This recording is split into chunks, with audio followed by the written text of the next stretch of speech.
प्रभु आप यहाँ? हाँ, लेकिन कुछ समझ में आया देवगुरु? क्या प्रभु? आइए बताता हूँ।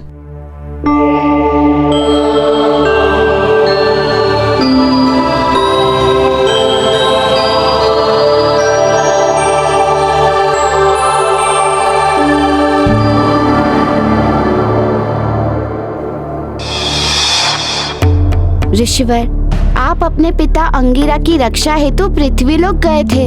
हाँ, स्मरण है प्रभु। उसके बाद? प्रभु, उसके बाद की कोई भी घटना का मुझे स्मरण नहीं है।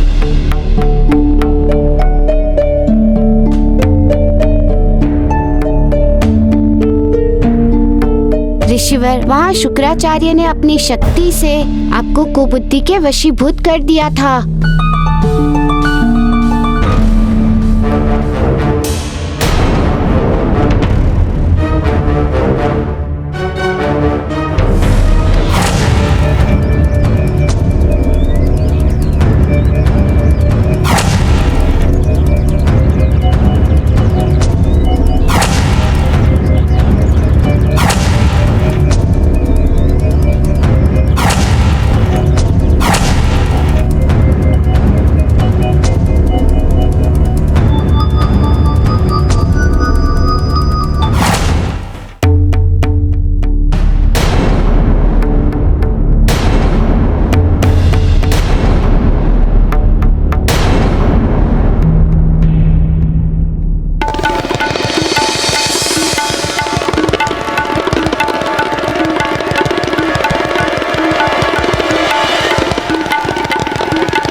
प्रभु,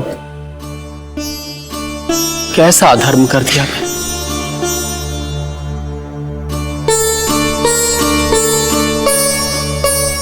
कितना दुर्भाग्यशाली हूं मैं। देवगुरु, क्षमा याचना की कोई आवश्यकता नहीं है। आप सर्वश्रेष्ठ हैं, हमारे गुरु हैं आप।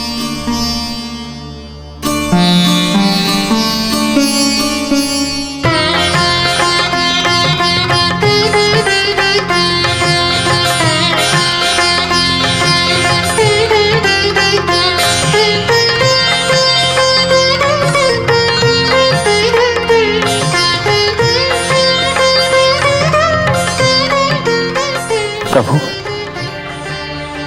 जो अधर्म किया है मैंने वो प्रायश्चित योग्य नहीं है। मैं इस स्वर्गलोक में रहने के योग्य नहीं हूं।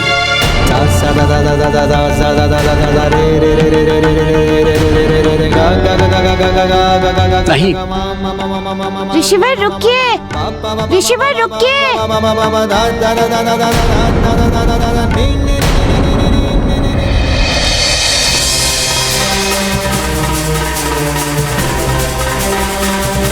रुक जाइए गुरुदेव, रुक जाइए, रुक जाइए गुरुदेव, रुक जाइए,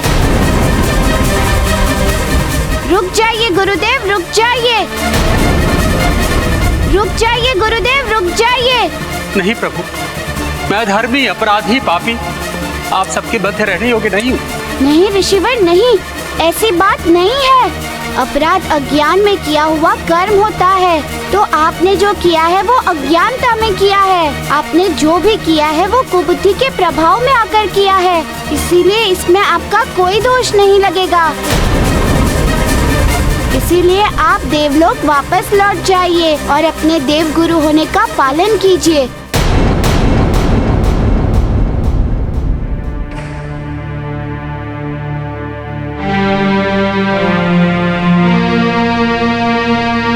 नहीं प्रभु, नहीं। उन सबके सम्मुख किस मुख से जाऊंगा प्रभु?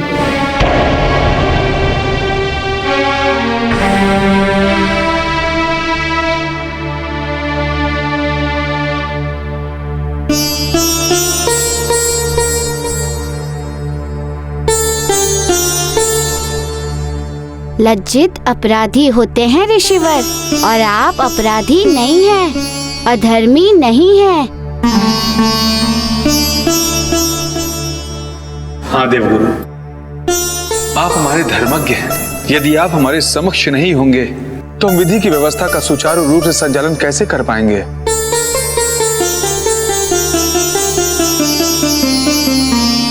आपसे निवेदन है देवगुरु, कृपया हमारे साथ स्वर्गलोक को चलें।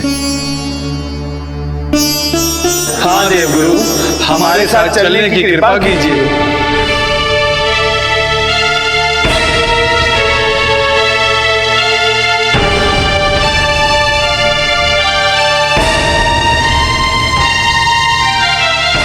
अनुरोध ठुकराते नहीं है ऋषिवर, जाइए। आइए गुरुदेव।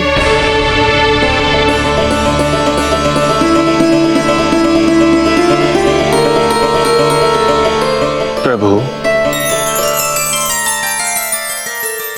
आपका बहुत बहुत धन्यवाद जो आपने हमें इतने बड़े संकट से उबार लिया।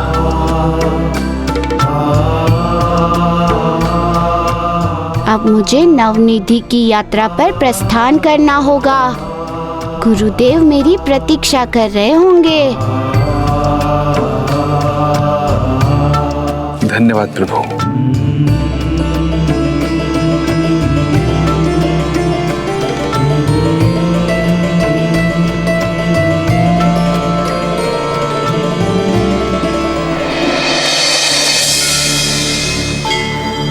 माता, प्रभु हनुमान ने सृष्टि के लिए बहुत ही लाभकारी कार्य कर दिया। जहां एक ओर उन्होंने ऋषि अंगिरा को पापमुक्त किया, वहीं दूसरी ओर देवगुरु बृहस्पति को कुबुद्धि के प्रभाव से मुक्त कर दिया, और साथ ही अष्ट सिद्धि की कथाओं को संग्रहित कर संसार के परोपकार के द्वार भी खोल दिए। हाँ देवकुबेर, जामवंत जी के माध्यम से अष्ट सिद्धि की कथाएं जन जन तक पहुंच रही हैं। धर्म स्थापना का बड़ा ही महत्वपूर्ण कार्य किया है हनुमान ने। हाँ माता, इसी कारण तो उन्होंने संतान निधि के पश्चात अन्य निधियों को प्राप्त करने की अपनी यात्रा को विराम दिया था। तो क्या प्रभु हनुमान पुनः शेष 9 निधियों को प्राप्त करने की यात्रा पर निकलेंगे? हाँ देवकुबेर, अवश्य करेंगे। तो माता, अब वो अगली निधि कौन सी होगी जिसे प्रभु हनुमान को प्राप्त करनी होगी? बल निधि। अगली निधि बल निधि है देवकुबेर। ये निधि बड़ी ही महत्वपूर्ण निधि है। इसे प्राप्त करने के पश्चात इस संसार में बल निधि संसार में हनुमान के नाम से ही जानी जाएगी।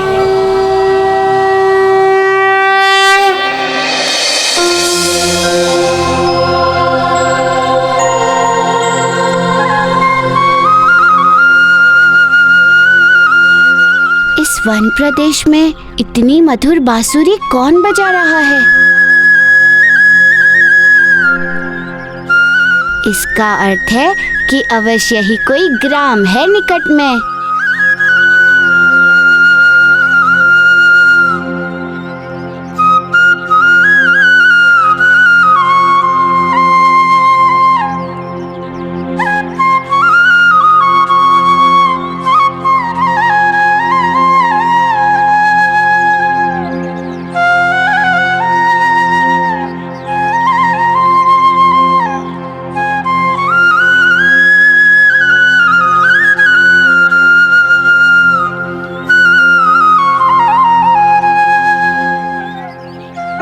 क्या ये बालक इतनी मधुर बांसुरी बजा रहा है फिर भी विलाप कर रहा है?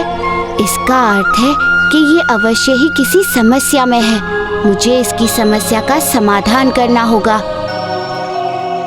इसका अर्थ है कि ये अवश्य ही किसी समस्या में है। मुझे इसकी समस्या का समाधान करना होगा।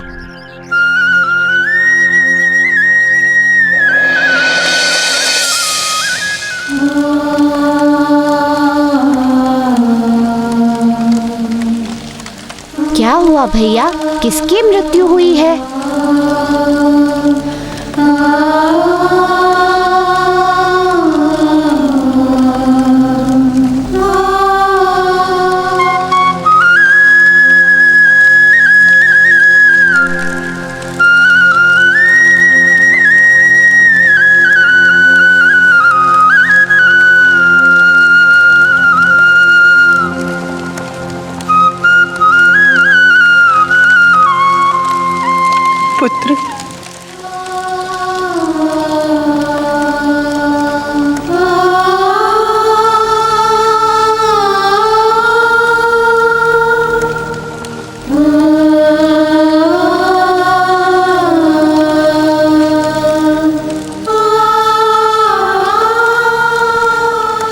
आओ आकर चिता को मुखाग्नि दो।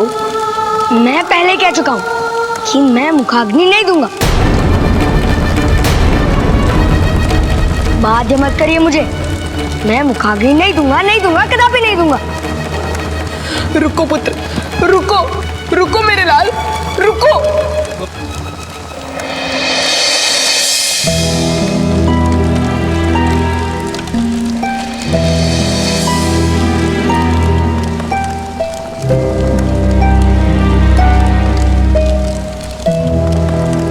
क्या हुआ भैया, किसकी मृत्यु हुई है?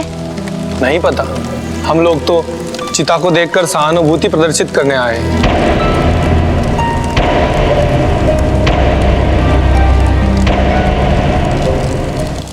आओ आकर चिता को मुखाग्नि दो।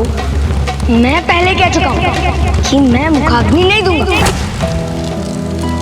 अवश्य ही कोई गंभीर बात है, अन्यथा बिना किसी मृत शरीर के ही वह स्त्री इस चिता को मुखाग्नि क्यों दिलवाना चाह रही थी, और उसका पुत्र चिता को मुखाग्नि देने से मुकर क्यों गया? ये कैसा विरोधाभास है? मुझे तथ्य का पता लगाना होगा। मैं मुखाग्नि नहीं दूंगा, नहीं दूंगा, नहीं दूंगा, कदापि नहीं दूंगा। बाध्य मत करिए मुझे। बाध्य नहीं कर रही हूँ पुत्र, मैं तुझे हठ त्यागने को तथा धर्म का पालन करने को कह रही हूँ, क्योंकि जिसकी मृत्यु हो जाती है उसे मुखाग्नि देनी ही पड़ती है। यही हमारा धर्म है। किंतु मेरे पिता की मृत्यु नहीं हुई है, वो अभी तक जीवित है। नहीं पुत्र, तेरे पिता जो मेरे पुत्र हैं वो भी जीवित नहीं है। हठ और अविश्वास करने से तेरे पिता जीवित नहीं हो जाएंगे। मेरी बात मान ले पुत्र। नहीं दादा, मैं आपकी बात कदापि नहीं मानूंगा। कदापि नहीं मानूंगा कि मेरे पिता की मृत्यु हो गई। वो जीवित है और मैं उन्हें जीवित ही लेकर आऊंगा।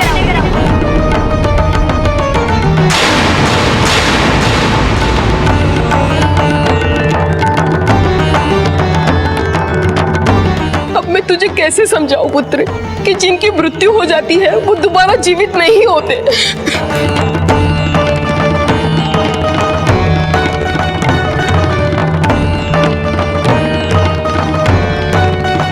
क्या बात है काकी?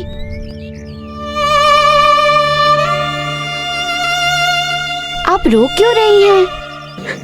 पुत्र, मैं अपने दुर्भाग्य और दुर्दिन को रो रही हूँ। किंतु ऐसा हुआ क्या है कि आप इस चिता को मुखाग्नि की बात कर रही हैं? क्योंकि उस चिता पर तो मृत शरीर है ही नहीं।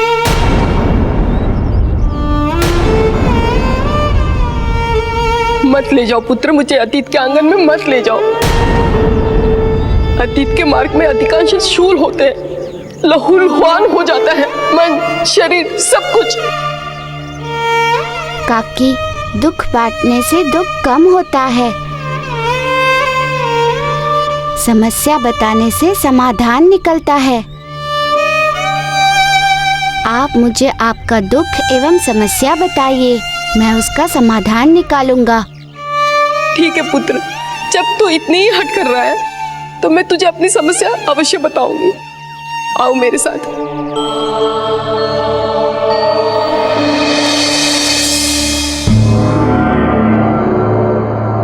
माता, पृथ्वीलोक पर यह कैसे अप्रासंगिक घटना हो रही है और इसका अर्थ क्या है माता? देव कुबेर, इस संसार में घटने वाली कोई भी घटना ना तो प्रासंगिक होती है और ना ही अर्थहीन होती है। इस संसार में घटने वाली प्रत्येक घटना का कोई अर्थ होता है, इसका निमित्त होता है। तो इसका अर्थ ये है माता कि ये घटना भी किसी अर्थ से जुड़ी हुई है।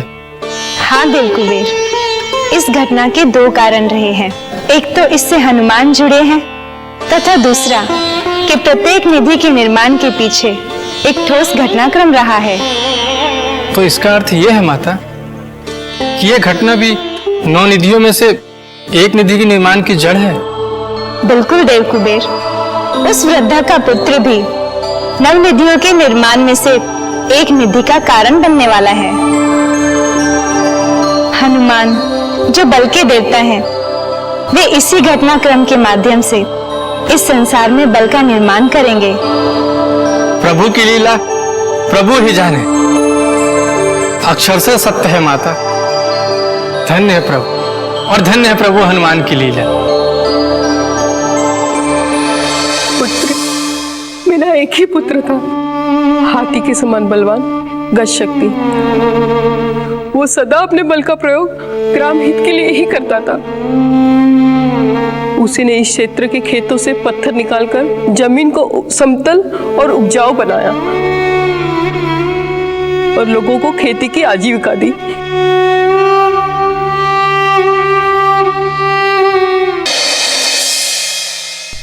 इस पत्थर को तो यहाँ से निकालना असंभव है। माँ, असंभव समझकर इसे यहाँ छोड़ना अनुचित होगा। और अगर ये पत्थर यहां रहा तो हल चलाना असंभव है। आप निश्चिंत रहिए, मैं इसे हटाने का प्रयास करता हूं। आप निश्चिंत रहिए।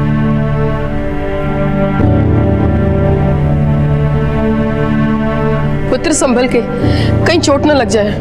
हाँ मां।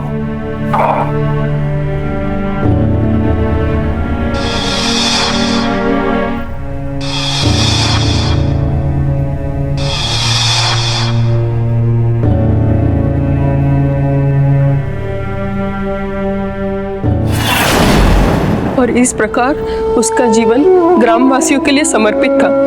रक्षा सुरक्षा मानो उसका धर्म था। उसके रहते कोई भी बाह्य शक्ति हमारे ग्राम को क्षति नहीं पहुंचा पाई।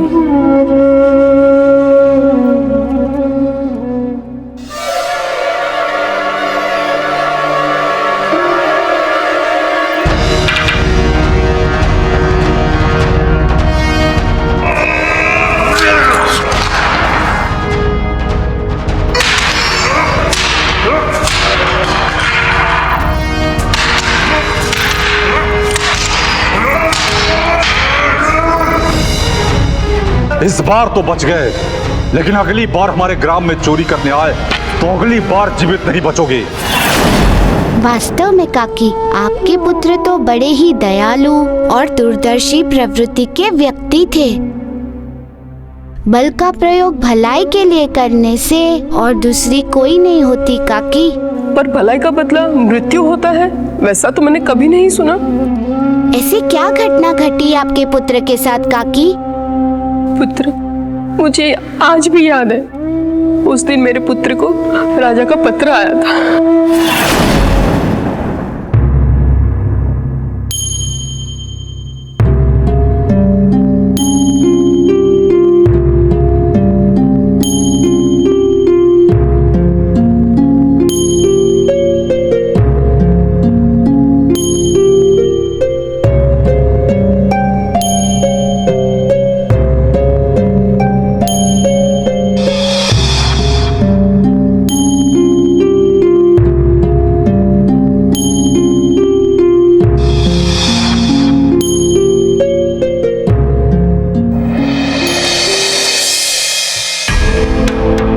गज शक्ति, जब से मुझे तुम्हारे बल के संबंध में पता चला है, तब से ही मैं तुमसे मिलने को उत्सुक हूँ।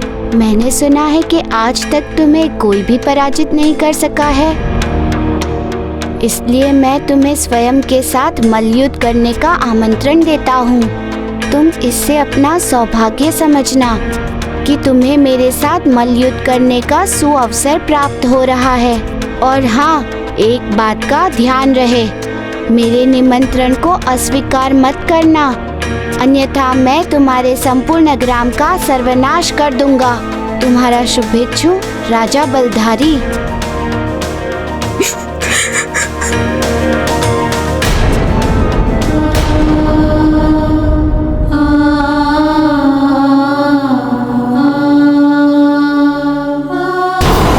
जब से मुझे तुम्हारे बल के संबंध में पता चला है, तब से ही मैं तुमसे मिलने को उत्सुक हूँ। मैंने सुना है कि आज तक तुम्हें कोई भी पराजित नहीं कर सका है, इसलिए मैं तुम्हें स्वयं के साथ मल्लयुद्ध करने का आमंत्रण देता हूँ। तुम इससे अपना सौभाग्य समझना कि तुम्हें मेरे साथ मल्लयुद्ध करने का सुअवसर प्राप्त हो रहा है। और हाँ, एक बात का ध्यान रहे, मेरे निमंत्रण को अस्वीकार मत करना, अन्यथा मैं तुम्हारे संपूर्ण ग्राम का सर्वनाश कर दूंगा। तुम्हारा शुभेच्छु राजा बलधारी।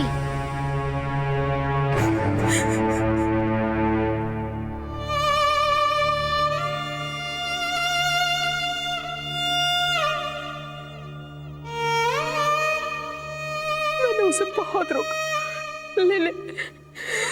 लेकिन उसने मेरी एक न सुनी। नहीं माँ, मुझे उसका निमंत्रण स्वीकार करना ही होगा, मुझे जाना ही होगा। पुत्र, तुम समझ नहीं रहे हो, वहां जो भी गया कभी लौटकर वापस नहीं आया। माँ, मैं तुम्हारी चिंता को समझ सकता हूँ, लेकिन माँ मेरे पास दूसरा कोई विकल्प नहीं है। यदि मैं कल बलधारी के राज्यसभा में उपस्थित नहीं हुआ तो सारे ग्रामवासियों का सर्वनाश कर देगा वो। तो करने दो, सारे ग्राम को सर्वनाश कर दो। मुझे ग्राम की चिंता नहीं है, मुझे तेरी चिंता है। मत जाओ पुत्र, मत जाओ। माँ, माँ, जिस पुत्र के सर पर उसकी माँ का आशीर्वाद हो, उसकी माँ का हाथ, उसका तो स्वयं ब्रह्मा जी भी अहित नहीं कर सकते, तो वो बलधारी क्या चीज है? माँ, मुझे आशीर्वाद दो माँ कि मैं विजय होकर लौटूं। जी दोनों पुत्र। पुत्र, अपनी दादी का ध्यान रखना। पिताश्री, आप कब लौटेंगे? बहुत शीघ्र।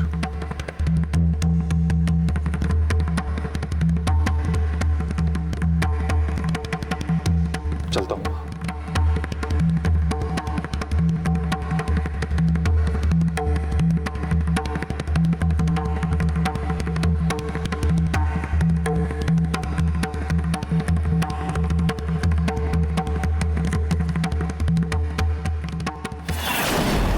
पुत्र, उस दिन जो मेरा पुत्र गया आज तक लौट कर नहीं आया।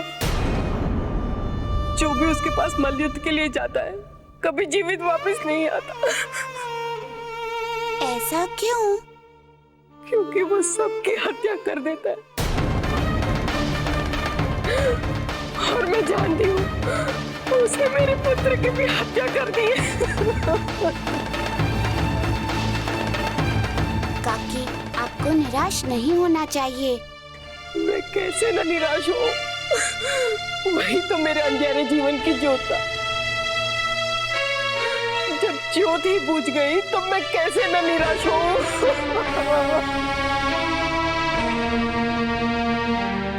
काकी, बलधारी चाहे कितना भी शक्तिशाली क्यों ना हो, वो गज शक्ति जैसे भले व्यक्ति का तनिक भी अहित नहीं कर सकता। विश्वास कीजिए मेरा, आपके पुत्र को ना ही कुछ हुआ है और ना ही कुछ होगा। वो आएगा, अवश्य आएगा काकी। आपका पुत्र जीवित वापस आएगा। मैं छोड़ूंगा नहीं बलधारी को। और अपने आऊंगा, पराजित करूंगा उसे।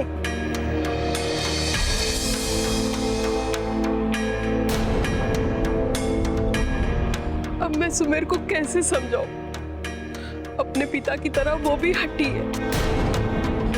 अपने पिता की तरह वो भी अपने जीवन को संकट में डालने पे तुला हुआ है। काकी, आप चिंता मत कीजिए, मैं लाऊंगा सुमेर को समझाकर।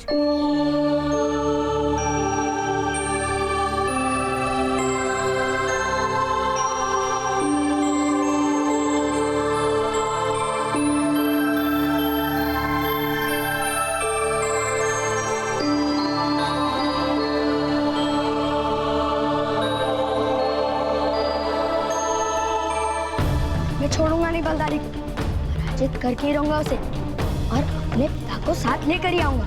मित्र सुमेर, सुमेर, मित्र, मित्र, रुक जाओ। छोड़ो, मेरा हाथ छोड़ो। मेरे पिता को लाने के मार्ग में बाधा मत बनो। मैं बाधा नहीं बन रहा हूँ मित्र, बल्कि तुम्हारा मित्र बनने की कोशिश कर रहा हूँ। बात तो सुनो कम से कम।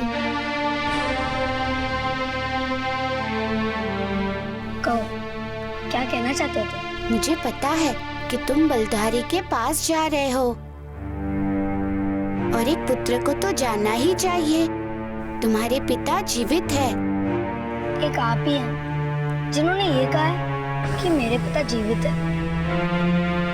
अन्यथा सब यही कहते हैं कि मेरे पिता की मृत्यु हो गई है। सब मिथ्या कह रहे हैं। तुम्हारे पिता कितने शक्तिशाली हैं। उन्हें पराजित करने का साहस और किसमें है फिर? यही तो मैं कह रहा हूँ, लेकिन कोई मेरी बात पर विश्वास ही नहीं करता, यहाँ तक कि मेरी दादी भी नहीं। छोड़ो, लोगों की बात पर ध्यान मत दो। तुम्हारे पिता स्वयं आ जाएंगे। किंतु एक बात बताओ मुझे। क्या? तुम्हारे पिता ने तुम्हें जाते समय क्या कहा था?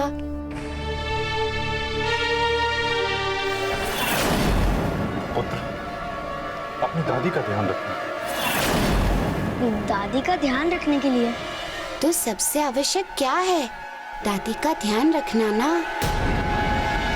क्योंकि जब तुम्हारे पिता वापस आएंगे और तुमसे पूछेंगे तुमने दादी का ध्यान रखा, तो तुम क्या उत्तर दोगे उन्हें? हाँ, ये बात तो तुमने उचित कही है। मुझे मेरे पिता के दिए हुए वचन का पालन करना चाहिए। पिता को दिए गए वचन का पालन दादी से दूर जाकर नहीं, निकट आकर करना चाहिए मित्र। चलो दादी के पास। तुम्हारी दादी के भोजन की व्यवस्था भी तो करनी है, इसलिए। भोजन की व्यवस्था? भला मैं एक बालक भोजन की व्यवस्था कैसे करूँगा? चिंता क्यों करते हो? मैं हूँ ना तुम्हारे साथ। आओ चलो, वन से फल तोड़ने में मैं तुम्हारी सहायता करूँगा। हाँ, फिर तो ठीक है। अच्छा एक बात बताओ, तुम्हारा नाम क्या है मित्र? मारुति। तुम बहुत अच्छे हो मारुति। एक तुम ही हो जिसने मेरे और मेरी बातों पर विश्वास किया है। मेरे पिता बलधारी को अवश्य हरा देंगे।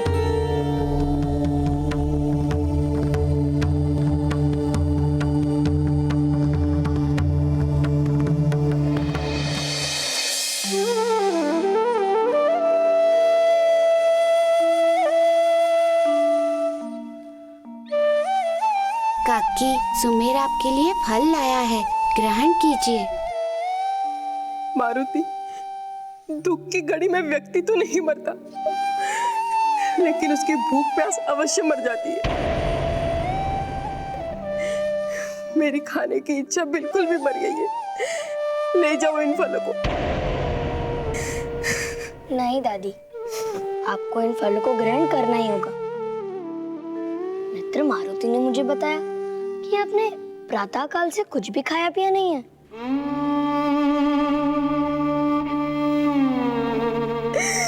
आपको इन फलों को ग्रहण करना ही होगा, क्योंकि जब बाबा लौट के आएंगे और मुझसे पूछेंगे कि तुमने दादी का ख्याल रखा कि नहीं, तो मैं उन्हें क्या उत्तर दूंगा?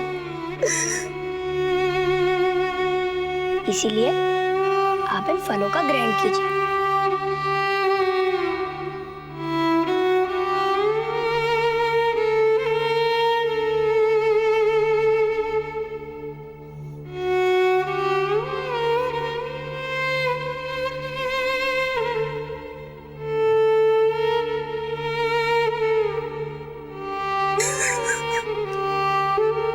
काकी, आप क्यों चिंतित और निराश हो रही हैं?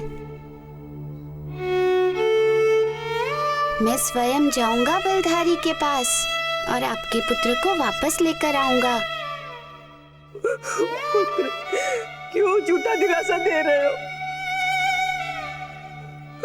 मुझे पता है मेरा पुत्र वापस नहीं आएगा। नहीं दादी, मेरे पिताजी वापस जरूर आएंगे, अवश्य आएंगे।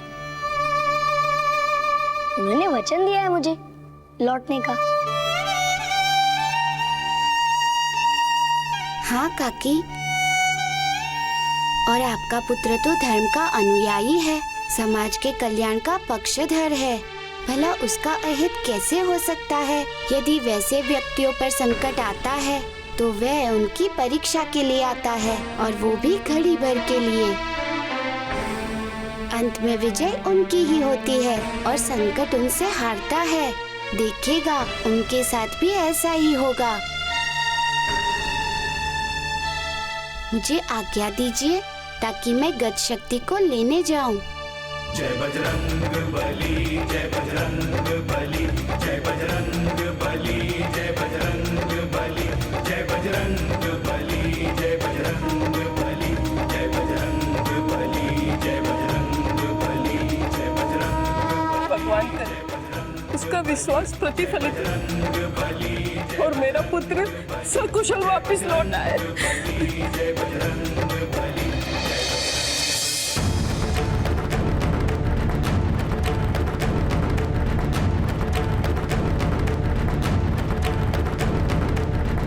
मुझे उस कारण का पता लगाना होगा कि बलधारी ने गज शक्ति को किस मनसा से मल्ल युद्ध के लिए आमंत्रित किया है तथा वहां जाने के उपरांत गज शक्ति अब तक लौट कर क्यों नहीं आया। कोई ना कोई तो रहस्य है इसके पीछे।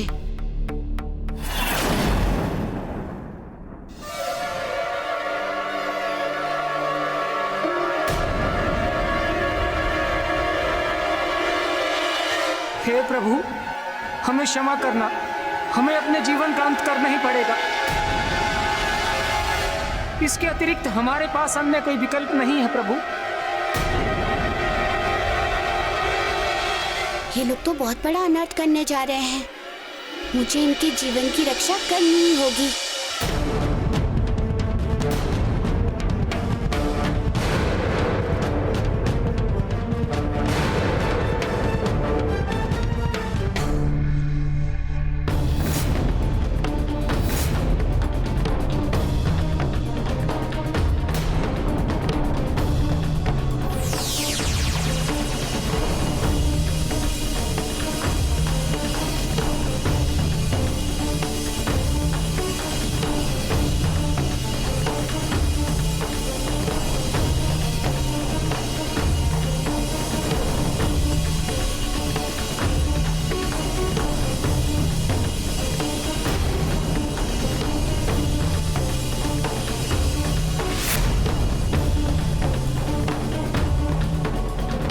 देखा देव आपने प्रभु की लीला, उनकी कृपा। जिस बिंदु पर मनुष्य की निराशा समाप्त होती है ना, ठीक वहीं से शुरू होती है प्रभु की कृपा, उनकी दया। देव, मनुष्य सदैव यही सोचता है कि वो इस संसार में अकेला है, किंतु सत्य ये नहीं है। सत्य तो ये है कि प्रभु सदैव किसी ना किसी रूप में उसके साथ रहते हैं। आपने सत्य कहा देवर्षि। आज इन मनुष्यों के जीवन की रक्षा करके प्रभु हनुमान ने इस सत्य को सिद्ध कर दिखाया। प्रभु हनुमान की यही तो महिमा है कि वो सत्य के मार्ग पर चलने वाले मनुष्य को कभी किसी संकट में नहीं आने देते, उसे संकट से उबारते हैं, उसे सद्मार्ग बताते हैं तथा उसके जीवन की रक्षा करते हैं। नारायण नारायण।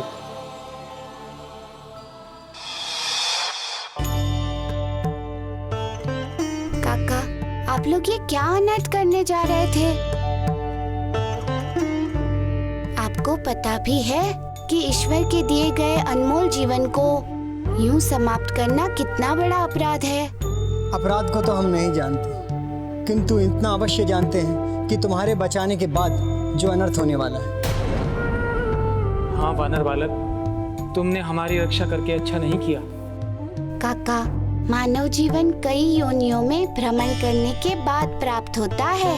मानव जीवन एक ऐसा सुंदर जीवन है जिसे धारण करने हेतु स्वयं जीवन के रचयिता ईश्वर तरसते हैं, और आप लोग ऐसे जीवन को त्याग करने का निर्णय कर बैठे। आप लोगों का ये निर्णय अनुचित है काका, धर्म संगत नहीं है। वानर बालक, हम इस जीवन का अर्थ जानते हैं। उसके बाद भी ऐसी पहल? हाँ, उसके बाद भी ऐसी पहल। परंतु क्यों?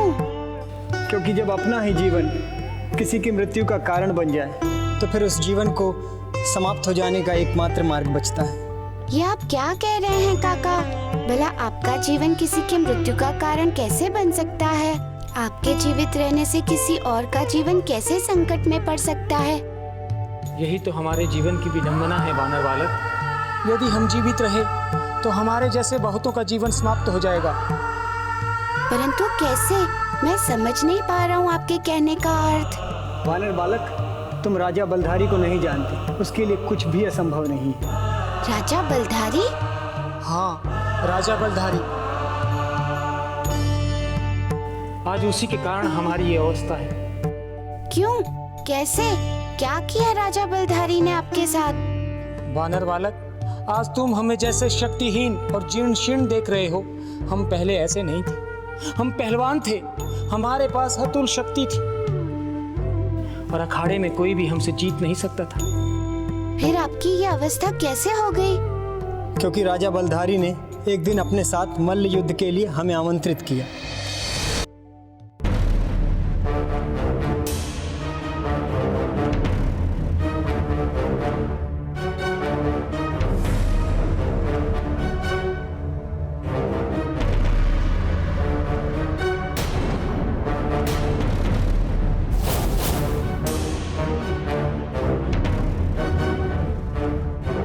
तुम दोनों को जैसा सोचा था बिल्कुल वैसा ही पाया। तुम लोग वास्तव में वीर और शक्तिशाली हो। तभी तो हमारे राजसी पहलवानों, जिनका कोई जोड़ नहीं है, जिन्हें कोई पराजित नहीं कर सकता, उसे तुम दोनों ने पराजित किया। तुम्हारे पर्वताकार शक्तियों के सामने मेरे प्रशंसा के बोल भी बोने पड़ गए। ऐसे वीर और बलवान से मैं हाथ मिलाऊं, ये तो मेरा सौभाग्य है।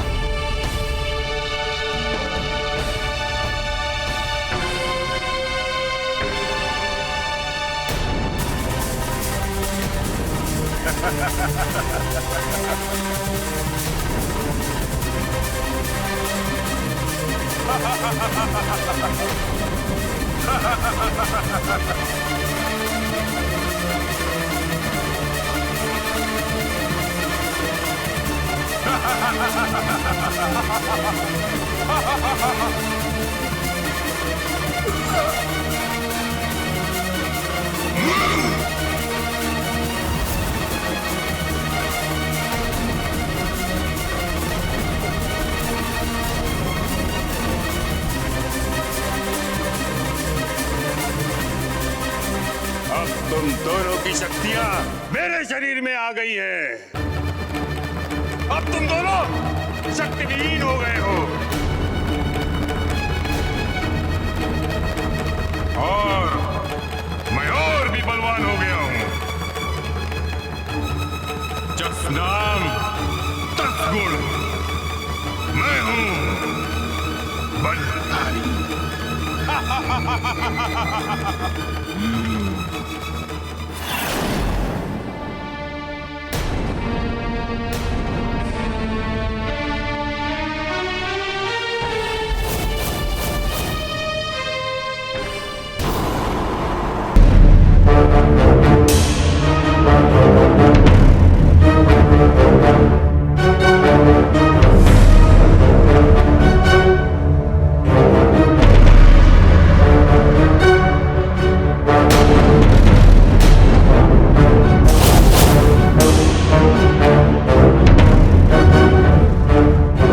तुम दोनों को जैसा सोचा था बिल्कुल वैसा ही पाया।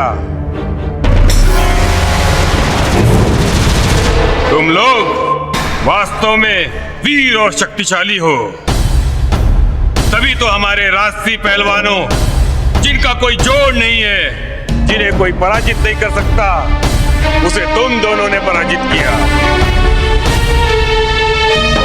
तुम्हारे पर्वताकार शक्तियों के सामने मेरे प्रशंसा के बोल भी बोने पड़ गए। ऐसे वीर और बलवान से मैं हाथ मिलाऊं, ये तो मेरा सौभाग्य है।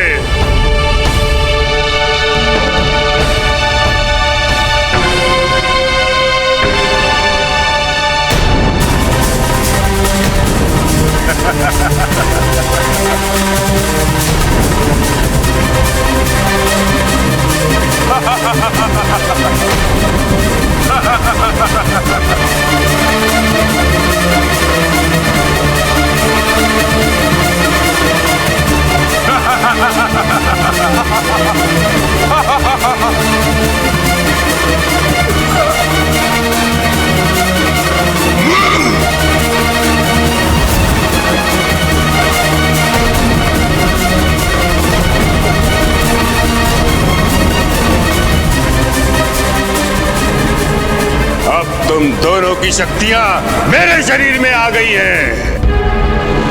अब तुम दोनों शक्तिविहीन हो गए हो और मैं और भी बलवान हो गया हूं। जस नाम तस गुण, मैं हूं बलधारी।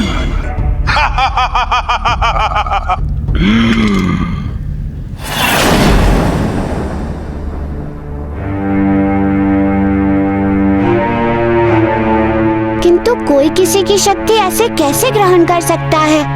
ये कोई सामान्य व्यक्ति नहीं कर सकता, किंतु बलधारी कर सकता है, क्योंकि उसे ब्रह्मा का वरदान है। हाँ, और उसने सिर्फ हमारी ही शक्तियाँ नहीं खींची है, बल्कि हमारे जैसे कई योद्धाओं की शक्तियाँ वो खींच चुका है और उन्हें शक्तिहीन कर चुका है। और वो आगे भी ऐसा ही करेगा। किंतु ऐसा वो क्यों करता है? क्योंकि वो सबसे शक्तिशाली बनना चाहता है। इसलिए उसे जब भी किसी पहलवान या योद्धा के बारे में पता चलता है तो उसे सबसे पहले अपने यहाँ मल्लयुद्ध के लिए आमंत्रित करता है और उसके पश्चात वो उनकी शक्ति को आंकता है, और जब आश्वस्त हो जाता है उसकी शक्ति के विषय में, तब वो उसकी शक्ति को प्रशंसा के रूप में हाथ मिलाकर स्वयं में ग्रहण कर लेता है। तदुपरांत वो उन योद्धाओं का क्या करता है जिनकी शक्ति को वो सोख चुका होता है? वो उन्हें किसी गुप्त स्थान में बंदी बना के रखता है। क्यों बंदी बना कर रखता है उन्हें? क्योंकि उनके जीवित रहने तक ही उनकी शक्तियाँ उसके शरीर में रहेंगी। अर्थात उन योद्धाओं की मृत्यु होते ही उनकी शक्ति भी बलधारी के शरीर में मृत हो जाएंगी और वो शक्तिविहीन हो जाएगा। समझा। तो इसका अर्थ ये हुआ कि आप बलधारी के कारागृह से भागने में सफल हो गए और अपनी जीवन समाप्ति का निर्णय लिया ताकि उसकी शक्तियां क्षीण हो सके। हाँ, उसे पराजित करने का हमें यही एक मार्ग समझ में आया। अन्यथा वो प्रतिदिन जाने कितने ही योद्धाओं को शक्तिहीन करता रहेगा और उनकी शक्तियों को ग्रहण करके संसार में उत्पात मचाएगा। और यदि वो परम शक्तिशाली हो गया तो देवता भी उसका कुछ नहीं कर पाएंगे।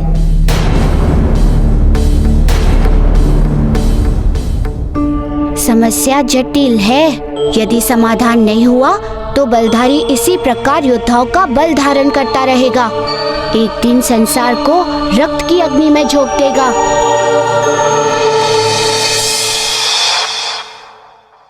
मंत्रीवर, अब मेरे शरीर में बहुसंख्य योद्धाओं का बल है। अब मैं अतुल बलशाली हो गया हूं। अब मैं एक नहीं, अनेक हूं, अनेक।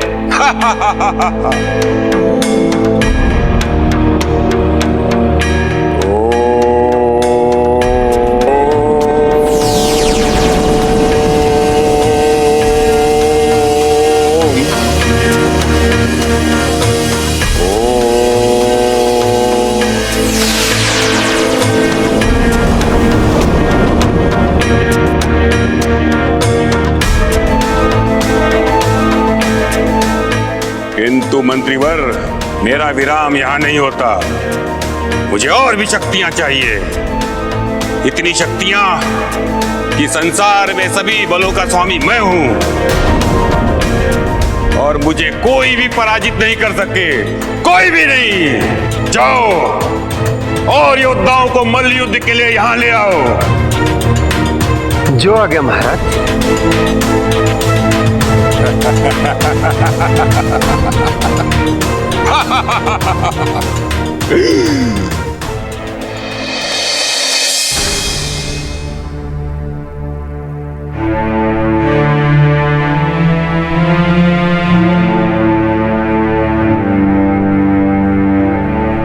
काका, तब तो आप लोगों को बलधारी के उस गुप्त स्थान तथा उस स्थान पर बंदी सभी योद्धाओं को पहलवानों के विषय में जानकारी भी होगी।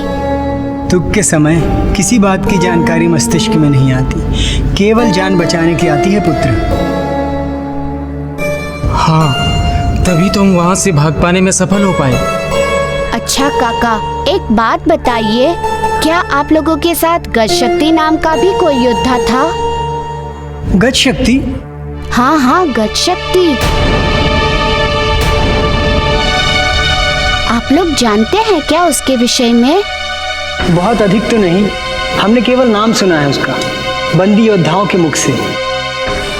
हाँ, कि वो बहुत ही शक्तिशाली योद्धा था, उसे कोई भी पराजित नहीं कर पाता था। परंतु बलधारी ने प्राप्त वरदान से उसे भी पराजित कर दिया और उसकी सारी शक्तियों को छीन लिया। और उसके पश्चात वह उसके राज्य से बहिष्कृत कर उसे दक्षिण की एक गुफा में बंदी बना दिया। किंतु आप गजशक्ति को कैसे जानते हैं? उसकी माँ के माध्यम से, और मैंने उन्हें वचन भी दिया है कि मैं उनके पुत्र को वापस लेकर आऊंगा। परंतु आप वहाँ पहुँचेंगे कैसे? वो स्थान तो चारों ओर से विशाल पर्वतों से घिरा हुआ है। वो तो वहाँ जाकर ही देखूंगा। जाना और प्रयास करना तो आवश्यक है, क्योंकि बात एक ममता के आस की है, प्रश्न वचन का है। अब आज्ञा लेने से पूर्व एक निवेदन है मेरा। निवेदन नहीं, आदेश कीजिए कि आप लोग मेरे प्रस्थान के बाद आत्महत्या बिल्कुल भी नहीं करेंगे। सीधा अपने गृह जाएंगे, अपने परिजनों के पास। हम वचन देते हैं कि अब हम आत्महत्या नहीं करेंगे। हाँ, और सीधा अपने गृह जाएंगे। मेरा अनुरोध स्वीकार करने के लिए बहुत बहुत धन्यवाद। अब आज्ञा दीजिए। धन्यवाद मारुति। जीने की भावना पुनः जागृत करने के लिए आपको बहुत बहुत धन्यवाद। सही कह रहे हो मित्र, और फिर से जीने की चाह जागृत हो गई। आओ चलें, अपने गृह चलें।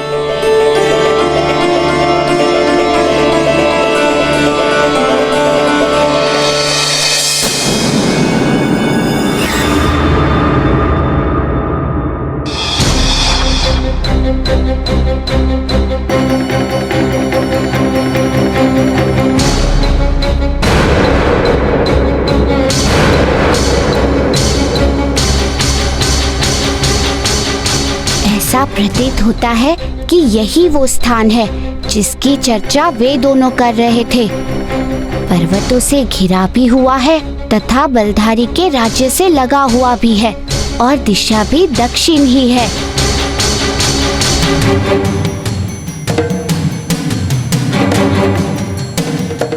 तो इससे स्पष्ट ये होता है कि इन्हीं पर्वतों की किसी गुफा में बलधारी ने गजशक्ति को बंदी बनाकर रखा होगा। मुझे नीचे उतरकर उसे ढूंढना चाहिए।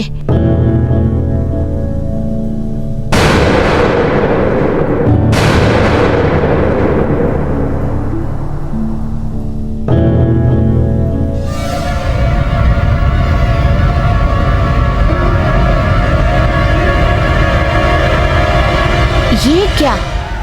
इस पत्थर का रंग इस पर्वत के रंग से भिन्न क्यों है? ऐसा प्रतीत होता है कि ये पत्थर इस पर्वत का है ही नहीं, अलग से रखा हुआ गया है। देखता हूँ।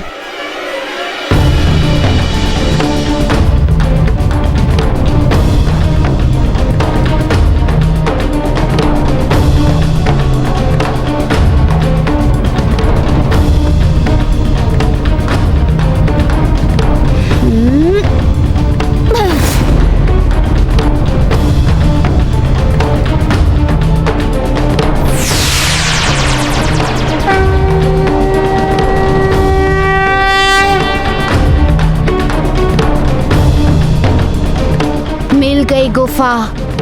अवश्य गज शक्ति इसी गुफा में बंदी होगा।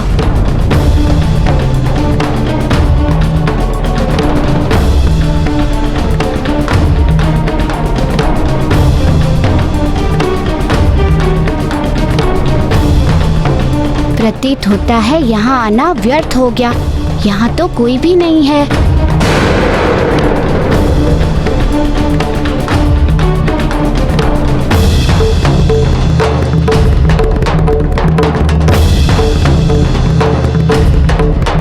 ये तो किसी का करुण स्वर है। इसका अर्थ कोई है यहाँ।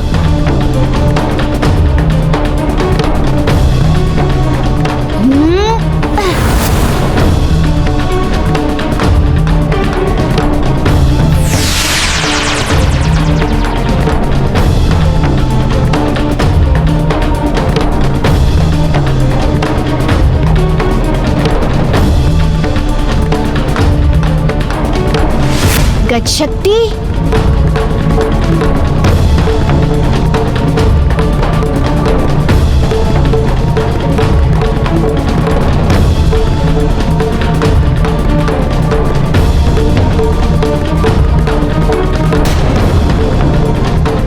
गज शक्ति।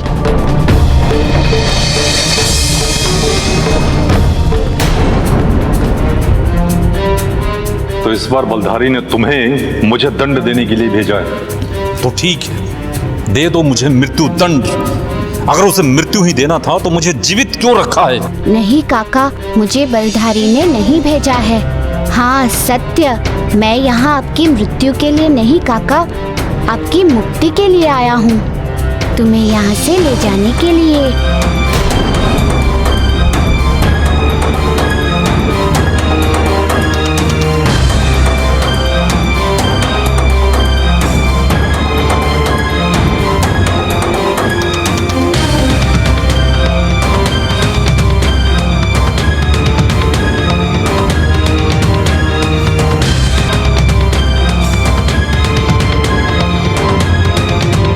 अगर तुम्हें बलधारी ने नहीं भेजा है तो फिर किसने भेजा है? तुम्हारा परिचय क्या है? काका, मैं आपके पुत्र सुमेर का मित्र हूँ और मित्र धर्म निभाने आया हूँ। आइए और अब चलिए यहाँ से।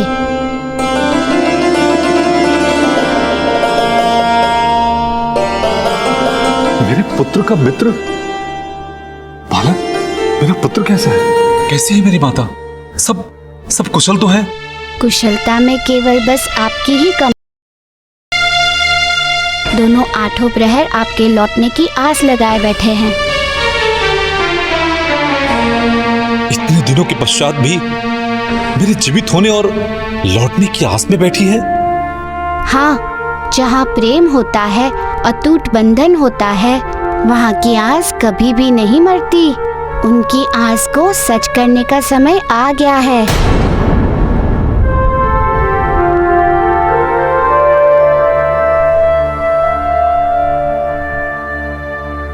क्या सोचने लगे आप काका?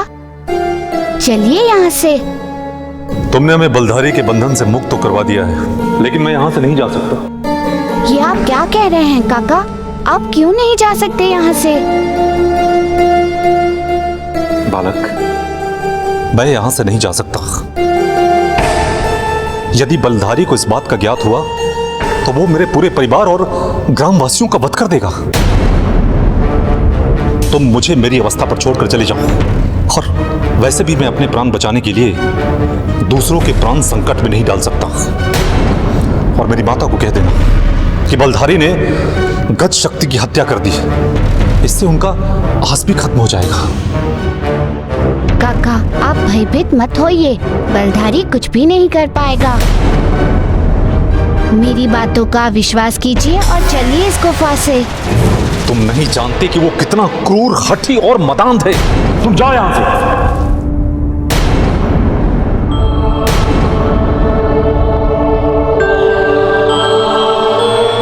काका गज शक्ति, मैं समझ गया कि आप जाना क्यों नहीं चाहते हैं।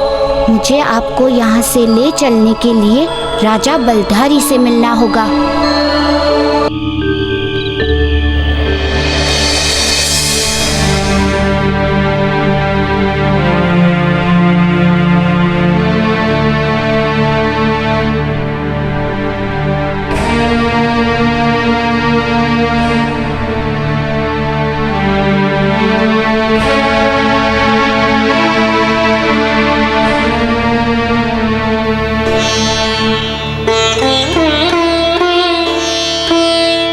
बापू।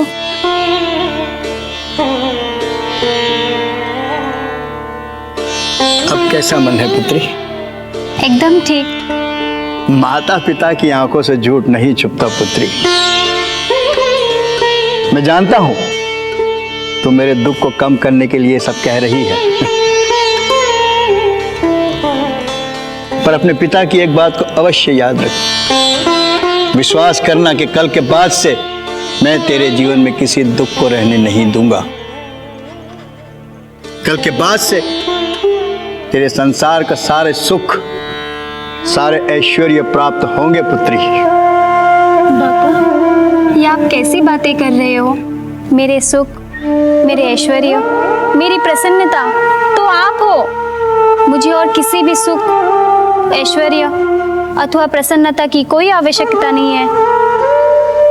निर्धन पिता को धनवान बनाना कोई तुझसे सीखे। धन्य हूं मैं तुझ जैसी पुत्री को पाकर।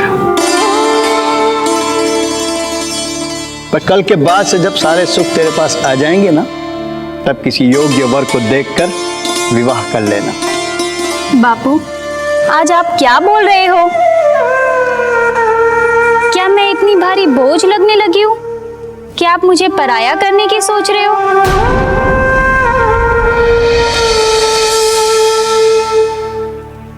मैं कह देती हूँ, मैं आपको छोड़कर कभी भी कहीं नहीं जाऊंगी।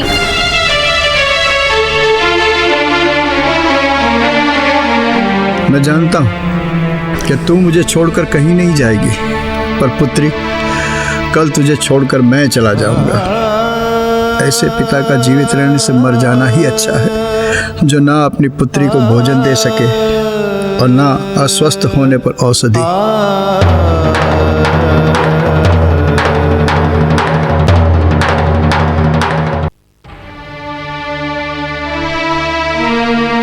अब मैं समझा रहस्य कि ये वृद्ध पिता क्यों जा रहा है बलधारी से मल्ल युद्ध करने।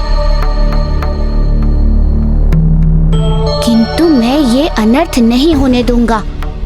बाबा, कल बलधारी के साथ युद्ध आप नहीं करेंगे, बल्कि मैं करूंगा।